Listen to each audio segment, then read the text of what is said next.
beberapa kayak orang yang petinggi-petinggi gitu datang, tapi ya cuman kayak ngobrol biasanya, kayak nanya kasusnya gimana, terus kayak ya ngebantu dalam ya kata-kata aja gitu. Jadi ngomong doang ya. Iya gitu. Mau nyari keadilan gitu-gitu sebenarnya dia kalau ngikutin yang jahat sebenarnya lebih enak gitu loh. Ya, kalau ngebela yang jahat tuh pengacara lebih enak gitu ya. Lebih enak daripada ngebela yang kecil, tapi yang kecil kan tertindas gitu loh. Kenapa yakin ya kalau papa dikriminalkan? Nah itu coba dijawab. Jadi pertama-tama kasusnya kan tentang papa aku alamatnya dipakai. Alamat kantornya dipakai buat kliennya waktu dulu bikin taruh di KTP itu ada alamatnya papa aku. Terus dia buat KTP itu dia ajuin klaim ke asuransi.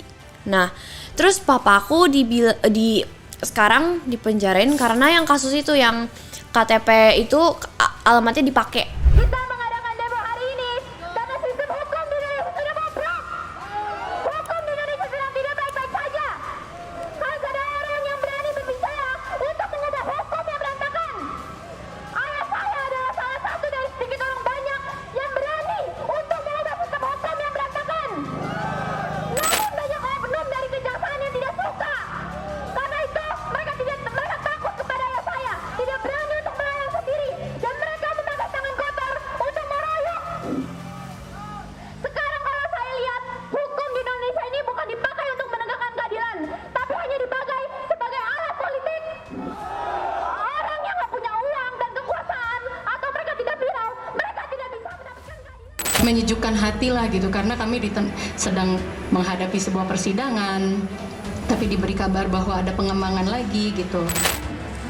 Sebelumnya, sudah ada 5 tersangka dalam kasus ini yang kini sedang disidang di pengadilan. Polda Metro Jaya menetapkan 30 tersangka mafia tanah. 13 orang diantaranya merupakan pegawai Kementerian Agraria dan Tata Ruang Badan Pertanahan Nasional (ATR BPN). Saudara tadi ini membahas masalah pertanahan ya, kan banyak mafia tanah, di mana orang nggak punya hak atas tanah, tiba-tiba menanti pengadilan sampai ke tingkat Mahkamah Agung, padahal itu tanah negara, tanah rakyat gitu. Nah, ini kita sekarang akan tegas.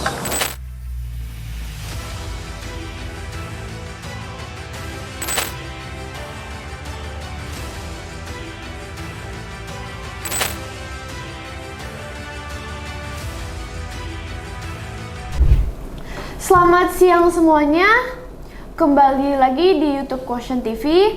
Selamat siang Pak. Selamat siang. Salam kenal, nama saya Cat Victoria Lim. Sebelum mulai boleh Bapak perkenalkan diri terlebih dahulu? Oke, pemirsa di seluruh tanah air, hari ini FKMTI kedatangan Cathy. Beliau adalah anaknya Alvin Lim, ya, pengacara kondang yang berani mengutarakan sebuah kebenaran dengan menerima segala konsekuensinya. Kepada Cathy, terima kasih sudah datang ke FKMTI. Mudah-mudahan ya pertemuan ini membawa pencerahan buat seluruh rakyat Indonesia. Selamat datang di FKMTI. Jadi kan Bapak korban mafia tanah. Nah, mafia tanah itu kan berarti tanah Bapak diambil gitu kan sama mafia. Itu bisa diambil tuh caranya gimana? Biasanya yang terjadi di FKMTI itu dia mengambil tanah korbannya, saya menggunakan, contohnya saya nih, dia ada sertifikat 1633 atas nama PT BMJ, ya, 12 hektar ditimpakan di atas tanah saya. Walaupun saya punya surat dibilang, nanti dia bilang, ayo di pengadilan. Tanahnya ditimpa maksudnya? Diambil, ditimpa? Jadi suratnya itu dia bilang, surat ini kan di tempat lain, tapi dia bilang di sini tanahnya. Oh, jadi tempatnya berbeda gitu? Iya. Buat ngelegalin surat itu? Iya. Ada banyak tempat gitu? Jadi bukan. Ada sertifikat di tempat lain. Nah, tapi didalilkan di tanah kita. Ada sertifikat, kamu katakan sertifikat di Karawaci. Nah, kamu ada tanah di Tangerang, di Cengkareng. Nanti dibawa sertifikat yang di Karawaci. Dia bilang diambil di tanah di Cengkareng. Nah, oke, kamu marah. Aku ada sertifikat. Emang di sertifikat nggak dibilang sertifikat atas Cengkareng, atas Karawaci gitu? Oh, memang ditulis. Ditulis? Iya. Tapi kok bisa bilang itu Karawaci padahal Cengkareng? asal dasar. Jadi gini. Yang umumnya terjadi di FKMTI adalah error in object. Tapi tetap menang mafia. Maksudnya begini. Sertifikat memang di lokasi itu. Oke, pamannya gini ya, analoginya. Lebih gampang nih. Kamu punya rumah, punya surat. Oke? Tapi saya menang di pengadilan ya bahwa tanah itu punya kamu, punya saya. Contohnya gini. Kamu punya tanah, saya bertarung sama orang lain. Ya, saya bertarung, katakan si punya tanah si C. Yang bertarung di pengadilan adalah A dan B. Menang si B. Si B datangi Keti, itu tanahku bukan tanah. Mana buktinya tanah kamu? Ini aku menang di pengadilan. Lah, tapi kan tanah aku nggak ke pengadilan. Iya, itu nggak tahu ya Kak. Kita ribut kan? Kamu datang ke BPN. Iya dong, loh, kok Pak Budi ngambil tanah saya? Kok bisa dia menang di pengadilan? Iya kan? Tanah punya aku itu. Iya, kok ngakunya kayak tanah gua? Dia bilang, Keti, Pak Budi itu menang di pengadilan. Kalau kamu tidak suka, ya silahkan gugat Pak Budi gitu loh.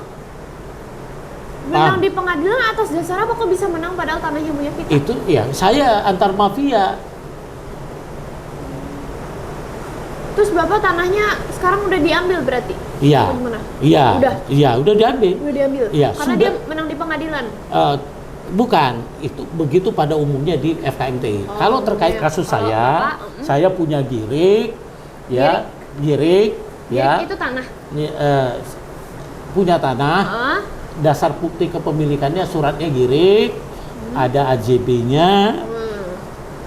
Si perampas mafia mengambil itu menggunakan sertifikat yang sebenarnya tidak di tempat saya. Oh, terus kok bisa tanah Bapak diambil, sertifikatnya diapa-apain gitu sama dia? Apa gimana? Oh, bukan. Diambil, saya lapor ke polisi bahwa sertifikatnya bukan di situ. Ini loh buktinya, ini surat lurahnya, ini surat camatnya, bahwa sertifikatnya itu di sana. Polisi nggak mau tahu. Dia ada bukti nggak kalau itu sertifikatnya asli di tempatnya Bapak itu? Dia nggak punya bukti. Ada sertifikat asli dikeluarkan BPN, tapi bukan di tempat kita gitu loh, tempat yang lain. Iya. Kita ngomong kepada penyidik, ini tempat lain, nggak laku. Tetap dia nggak bawa bukti juga, gitu. Kenapa? Yang lawannya Bapak nggak bawa bukti juga, kayak bukti, nih ini atas tempat ini, sertifikatnya itu di tempat ini. Kan kalau misalnya beda tempat, bisa di ini, yang Bapak kan tempat yang ini, nah yang punya dia tempatnya lain gitu. Kita sudah kasih tahu, yang bilang itu lurah camat, bahwa sertifikat yang ngambil tanah Budi itu di sini loh tempatnya, bukan di situ. Nggak mau, nggak ditangkap itu sama penegak hukum. Bapak nggak ambil buktinya yang itu? Udah buktinya, ini buktinya semua. Itu kan bukti punya Bapak. Nah yang bukti punya dia. Ini ada buktinya punya dia. Punya dia itu tempatnya lain. Ini gitu. ada. Ada. Udah Bapak kasih. Udah. Terus mereka gimana? Polisi nggak mau nangkep. Terus kasus Bapak dihentikan? Iya. Terus jadi sekarang tanah Bapak punya dia?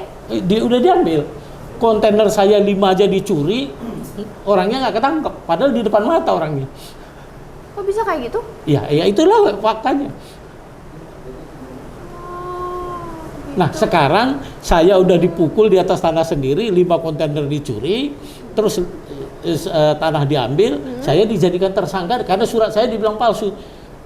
Loh, surat palsu yang mana? Surat yang ini palsu gitu, kalau tanahnya punya Bapak di tempat itu iya, bilang palsu? Iya. Dia yang laporin? Iya, dia yang laporin. Yang kita laporin nggak ditangkap. Paham sekarang kan? Jadi kalau sudah gembong mafia tanah melaporkan you, kuncinya pilihannya cuma satu. Lu serahkan tanah atau lu masuk penjara. Udah gitu aja. Itulah hukum di negeri ini. Jadi tergantung yang mereka aja, yang asli tuh yang mana, mereka bisa milih. Maksudnya kayak yang aparat penegak hukum oknumnya itu bisa milih mau menangin yang mana gitu. Iya. Yang bener. Kalau misalnya yang ini walaupun palsu bisa dibikin seolah yang itu yang asli gitu. Iya. Mereka nggak dari dua pihak gitu diambil, kayak yang satu ini buktinya, yang satu buktinya, terus di review gitu di pengadilan apa di mana gitu. Ini kan belum tahap pengadilan. Nggak bisa sampai ke tahap pengadilan. Bisa. Cuman kalau tahap pengadilan, ya kita tahu sendiri, putusan pengadilan belum tentu juga kamu menang. Ya, iya sih, butuh duit lagi buat Butuh duit lagi, iya. Itu yang saya katakan tadi. Kalau kamu sudah berurusan dengan mafia, tidak punya duit, 30% dari nilai aset kamu yang kamu pertahankan, pasti hilang.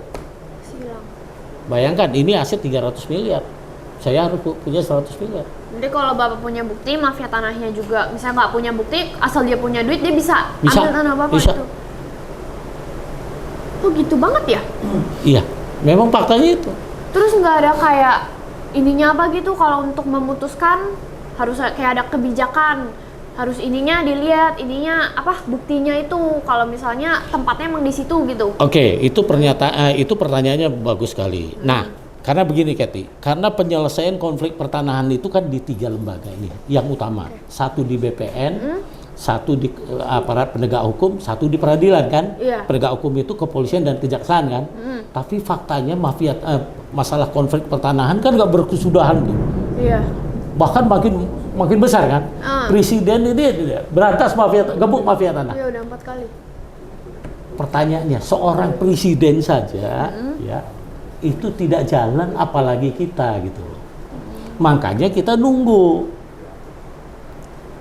ya, apakah presiden selanjutnya atau nanti bagaimana gitu ya, kita nunggu. Yang paling penting korban mafia tanah itu menyiapkan datanya, menyimpan sedemikian rupa, pada waktunya nanti pasti kita akan muncul, karena kejahatan itu hanya sementara kan, nanti pasti terbuka gitu. Itu yang kita harapkan gitu. Nah, jadi oleh sebab itu, Kathy, kita sudah menyarankan kepada Presiden kalau menyelesaikan konflik pertanahan di 3 lembaga ini tadi tidak selesai, kita menyarankan Perpu, dibikin ad hoc untuk yang khusus menangani konflik pertanahan. Karena tadi kan kalau di kepolisian, di kejaksaan, di peradilan dan BPN kan di ruang tertutup tuh. Artinya si korban sama si mafia sama BPN-nya. Siapa yang ngontrol? Nah, FKNTI menyarankan ini dikeluarkan, jangan lagi diselesaikan di 3 lembaga ini. Di mana?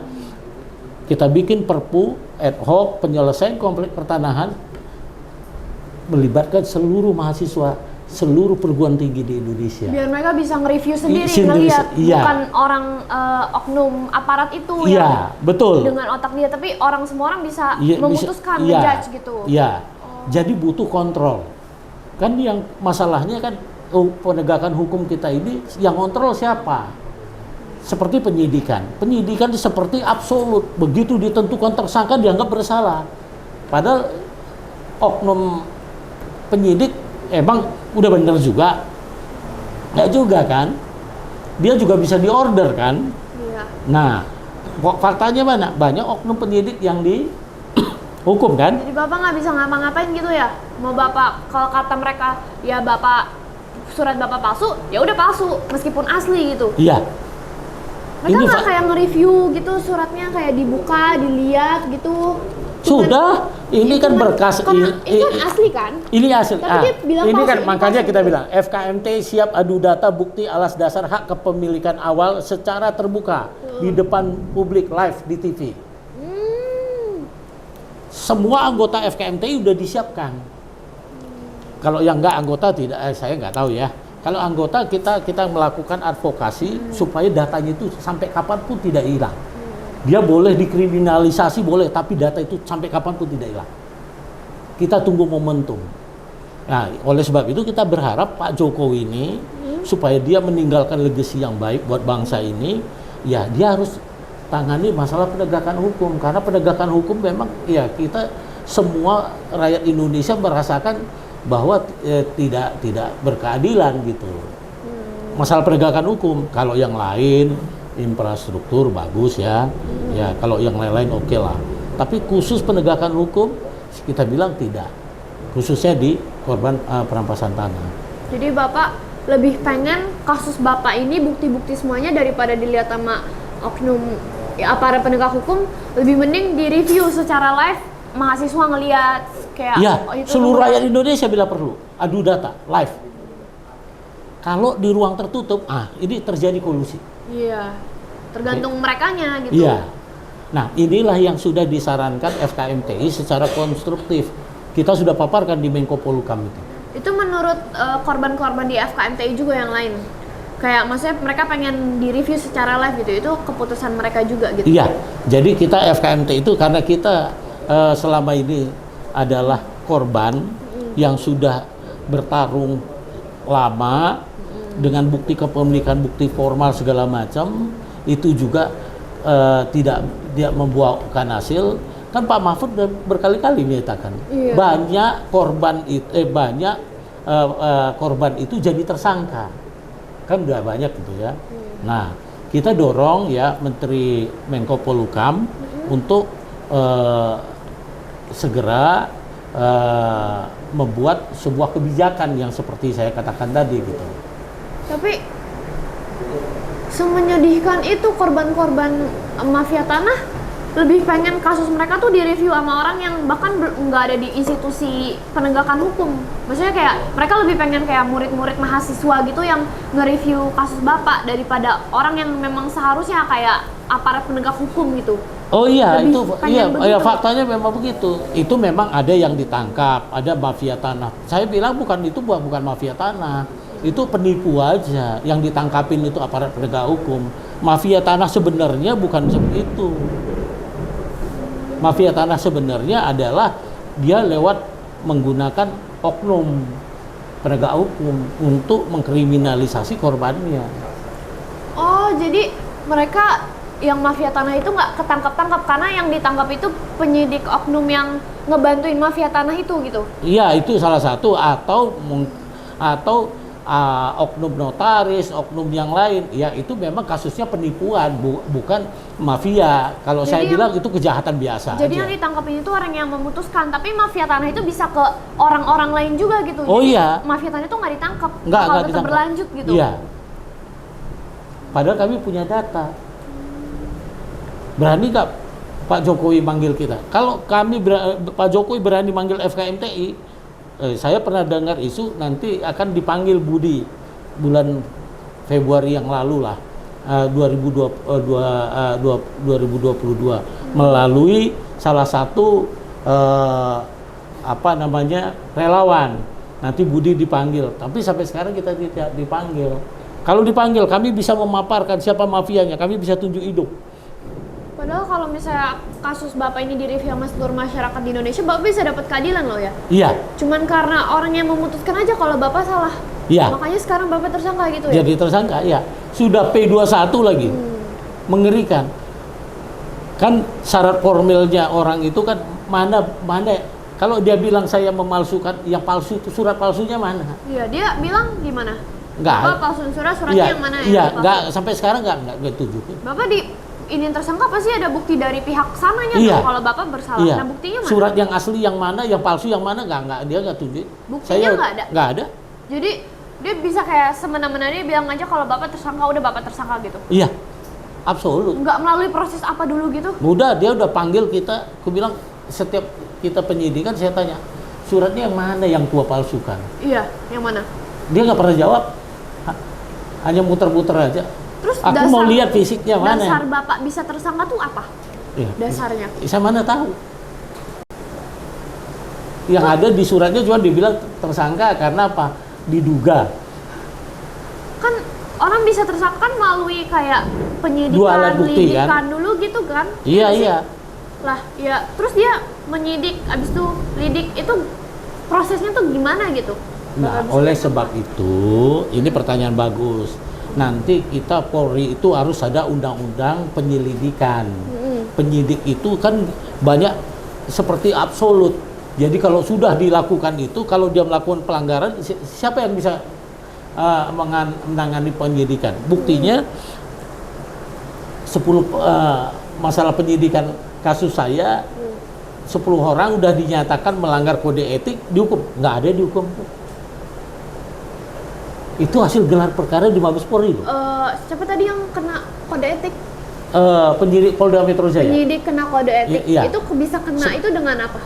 Karena dengan Bapak melapor atau? Iya, saya melapor, ya mereka tidak melakukan penyidikan secara benar, sehingga mereka diputuskan dihukumlah melanggar kode etik. Dihukumnya dengan Hanya tulisan doang.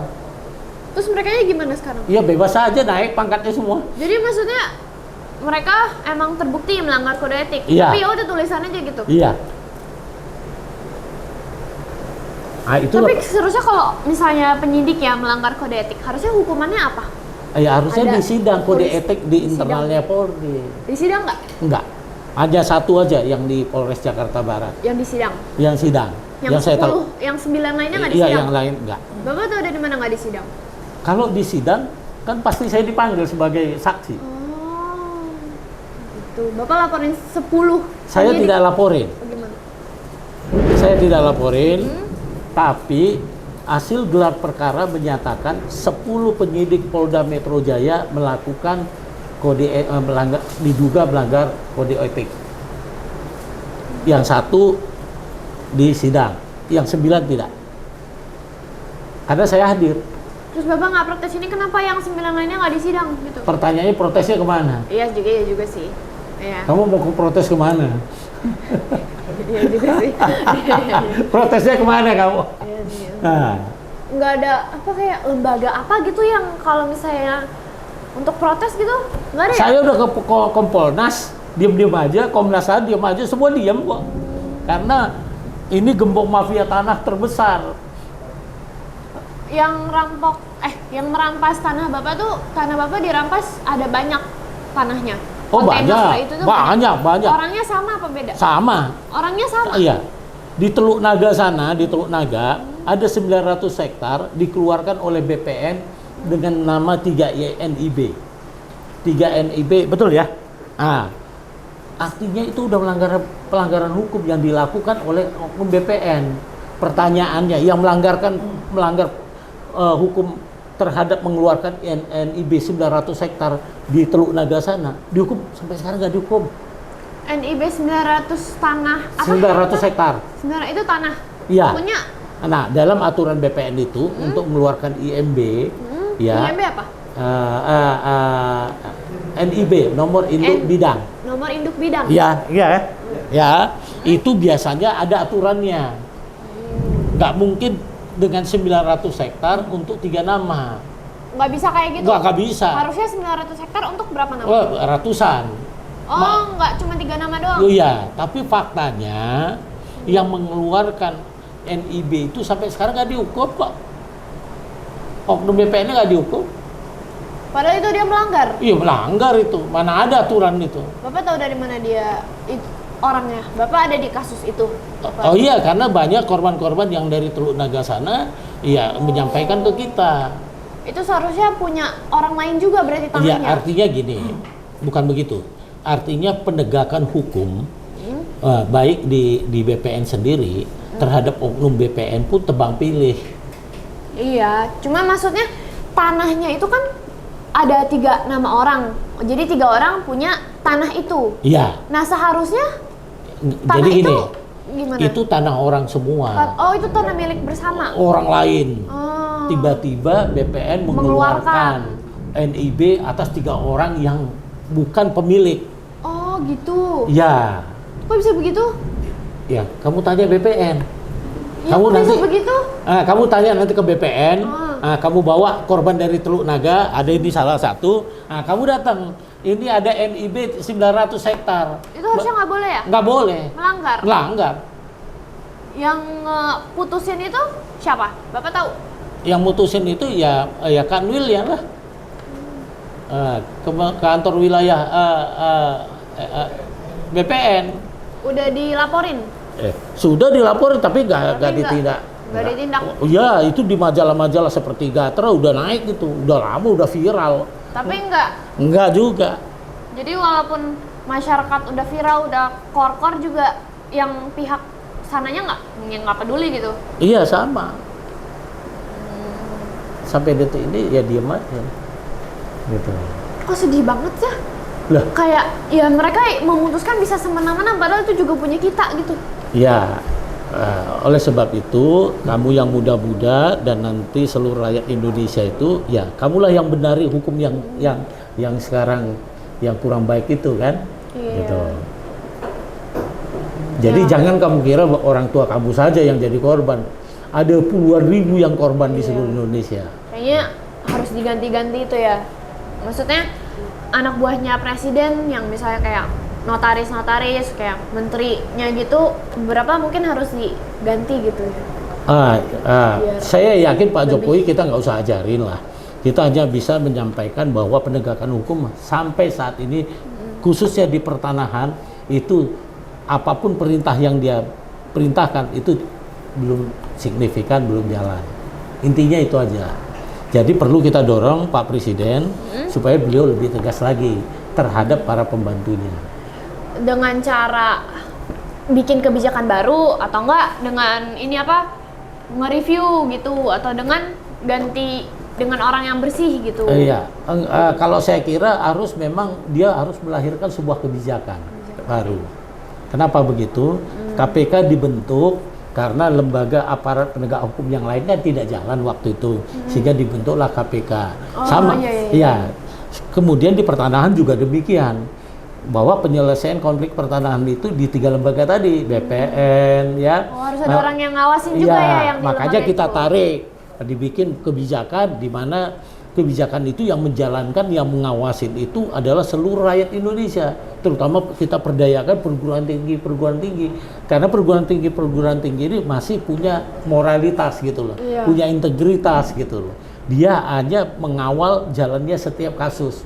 Jadi kalau kita berdayakan seluruh rakyat Indonesia dalam hal ini perguruan tinggi seluruh Indonesia, konflik pertanahan itu selesai dalam waktu singkat.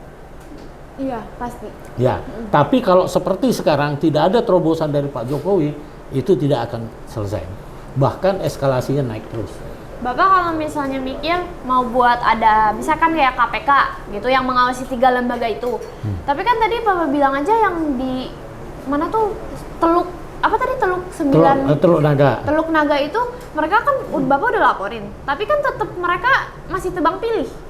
Gitu. Nanti kalau misalnya bikin yang buat ngawasin 3 lembaga ini tapi misalnya Bapak lapor ke sana kan kalau ya dari contoh yang tadi kan kalau bisa tebang pilih juga gitu.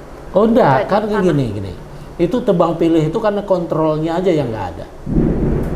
Karena oknum aparat kita sudah menjadi rahasia umum lah, ya. Oke.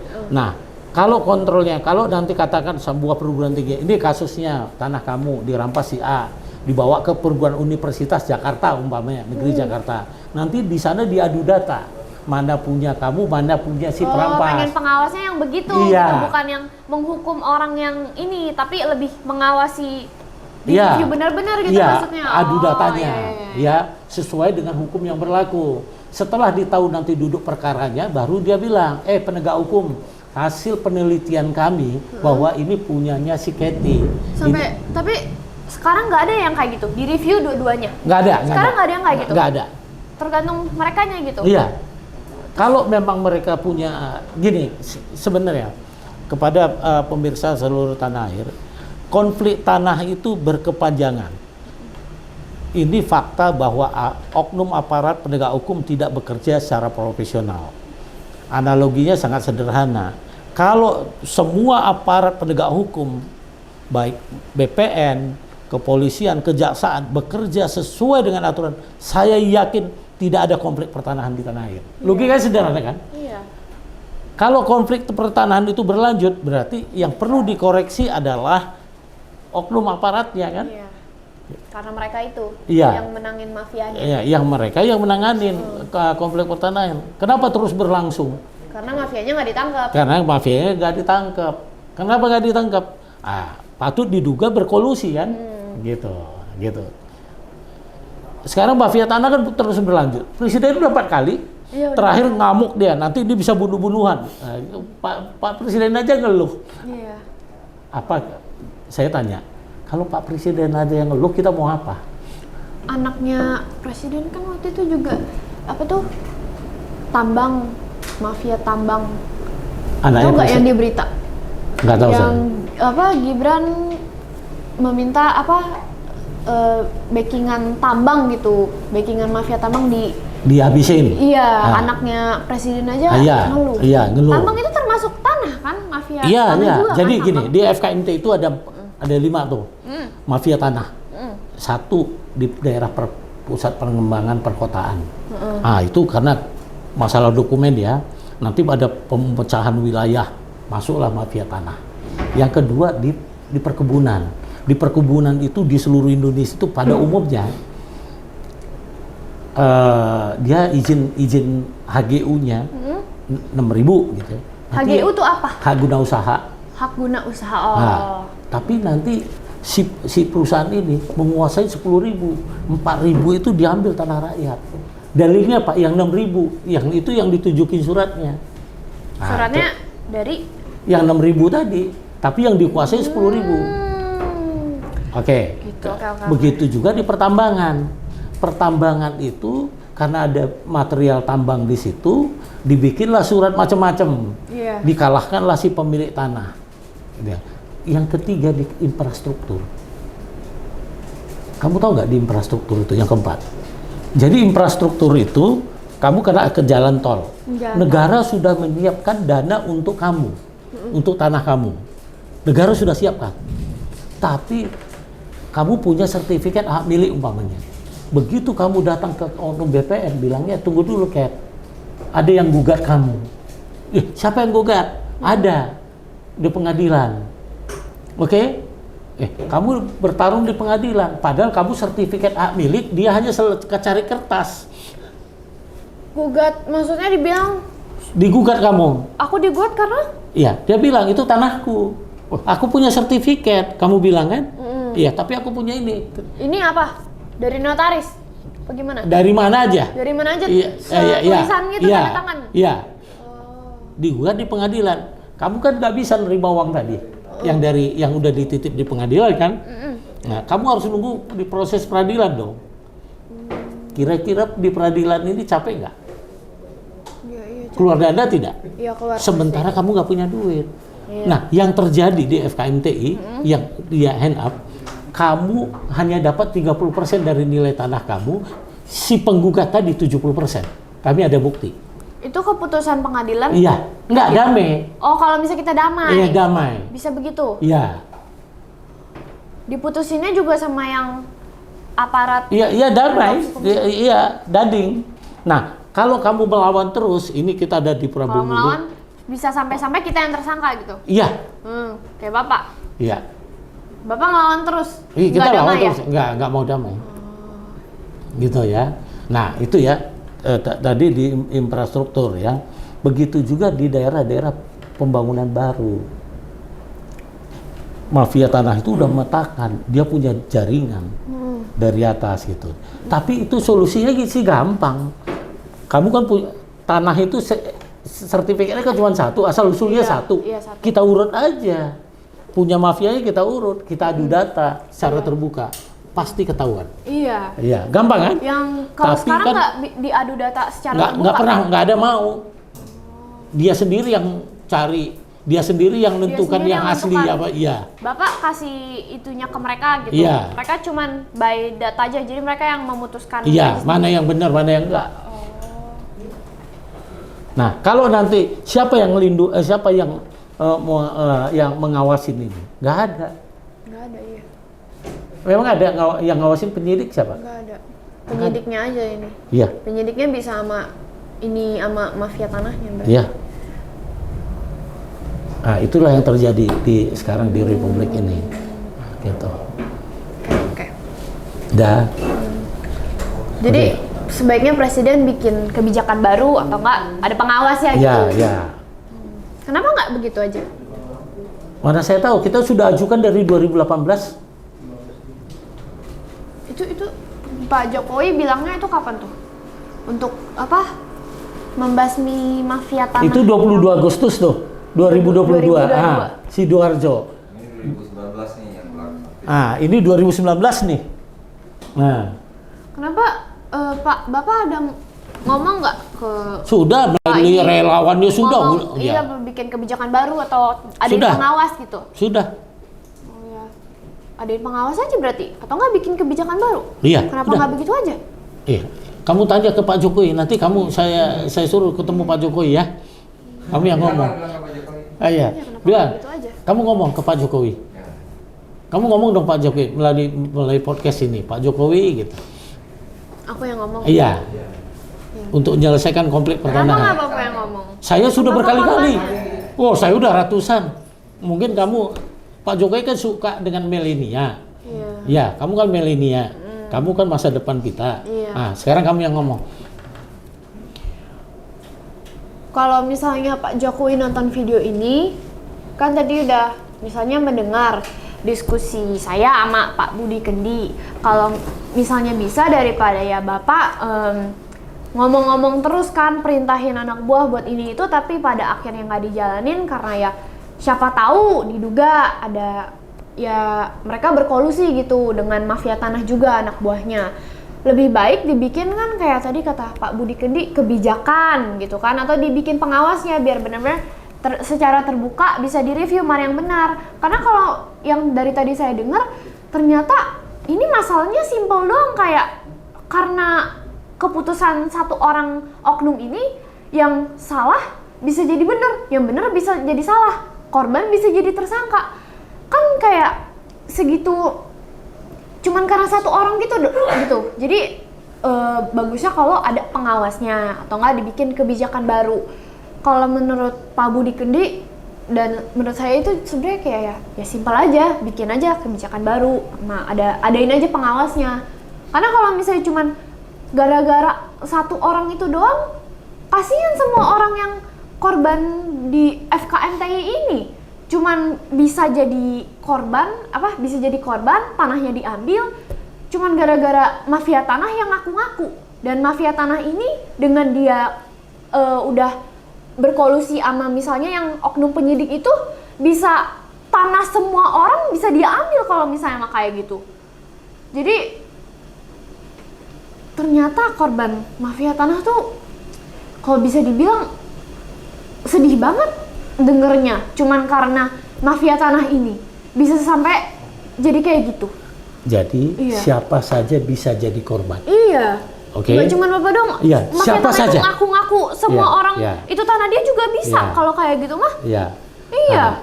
Pak Jokowi ini adalah keinginan seorang remaja. Iya. Beliau ini bukan dipolitisir, tapi memang itu hasil dari pemikirannya.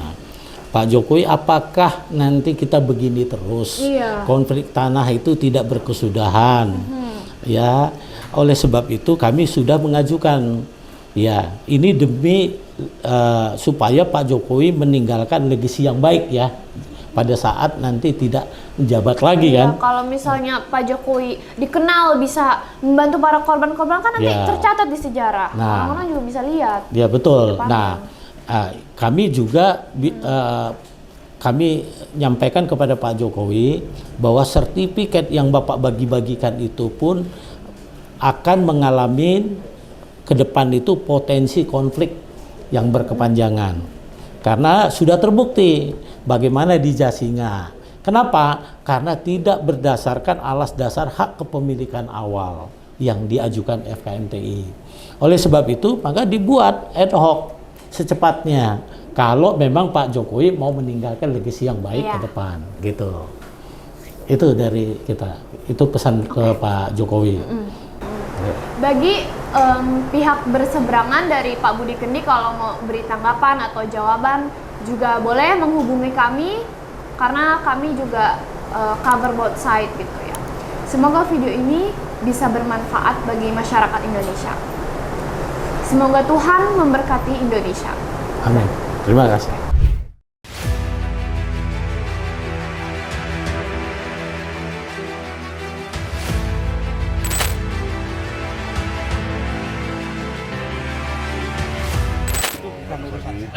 Aku akan buktikan di pengadilan. Iya. Ayo kita pengadilan. Jangan kalian begini menggunakan kekuasaan kalian. 80% tanah kita dikuasai korporasi.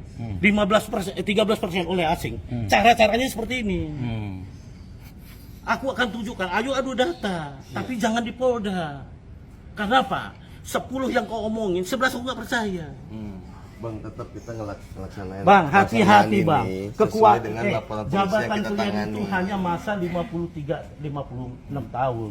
Justru kita Begitu melaksanakan kalian turun tugas nanti, kalian akan bertanggung jawab anak cucu kalian. Iya, itu sudah resiko kami lah. Mas Irwanto, jangan gitu ngomong. Bicaralah hati nurani. Saya sudah. Aku membeli itu tanah. Iya. Ada bukti jual belinya. Iya, Pak. Di mana salahku? Ya kalau salah nanti di pengadilan saya. Kamu nggak bisa, nggak sekarang mana salahku? Ku tanya dulu kau, jujur dulu. Jawab pakai hati nurani. Mana yang kupalsukan? Semua keterangan sudah kita minta keterangan. Iya, Abang pun sudah kita minta. Ini ada prosesnya enggak. semuanya, Bang. Apa? Mana Kita yang juga palsu? nggak bisa Mana yang palsu? serta-merta. Mana yang palsu? Tunjukkan dulu satu dulu. Pak Budi, apa pesannya Pak buat kawan-kawan? Berjuang harus membalikan kedaulatan tanah NKRI 80% oleh korporasi, 13% asing. Cara-cara mafia tanah mengkriminalisasi seperti itu. Ya, Pak Budi tetap gembira itu. Oke.